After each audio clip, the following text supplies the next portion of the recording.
I'm here with another Inter Miami supporter. Marco, how's it going, buddy? Could be better.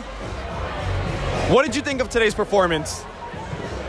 Not impressed. I missed the first game. This was the first one I watched all the way through. Fortunately, I missed the inaugural one, but I wasn't impressed at all. I mean, I'm not entirely sure that's a bad thing. You know, it's the second game for a brand new club.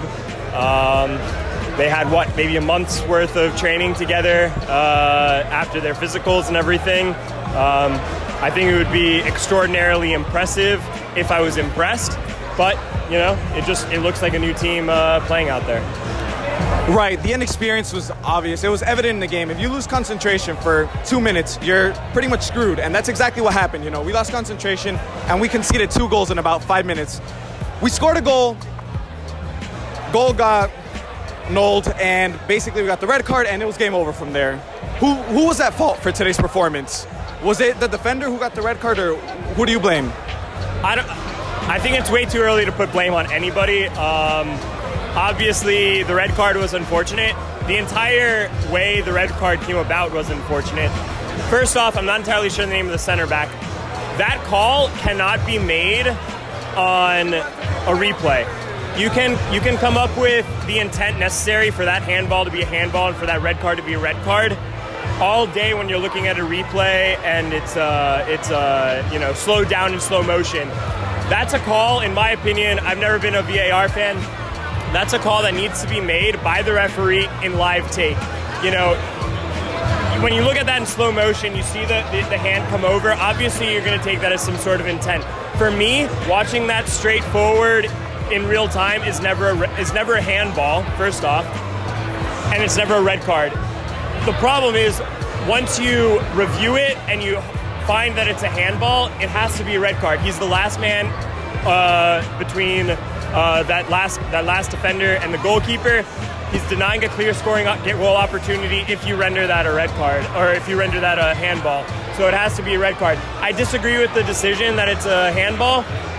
It's unfortunate doubly because it wrote off one of our goals.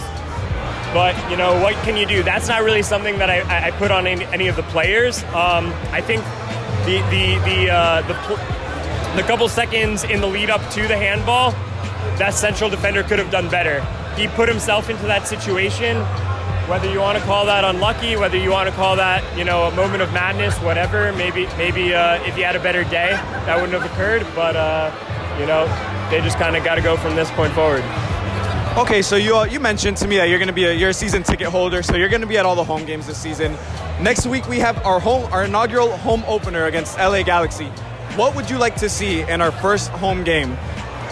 What I'd like to see more than anything, I'd like to see a passionate performance, only because that's going to keep the fans coming.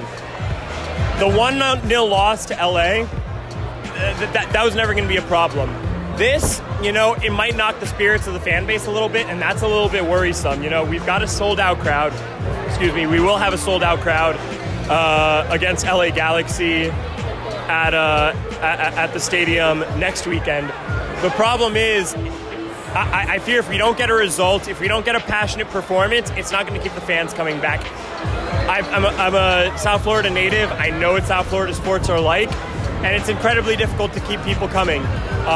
So more than anything, I want to see a fan base that's ready to support the team.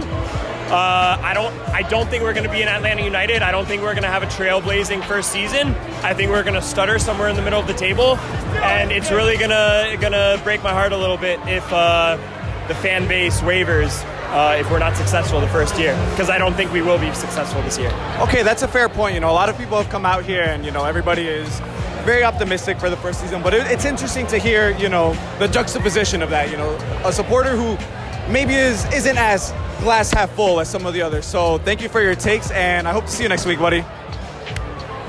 Coronavirus.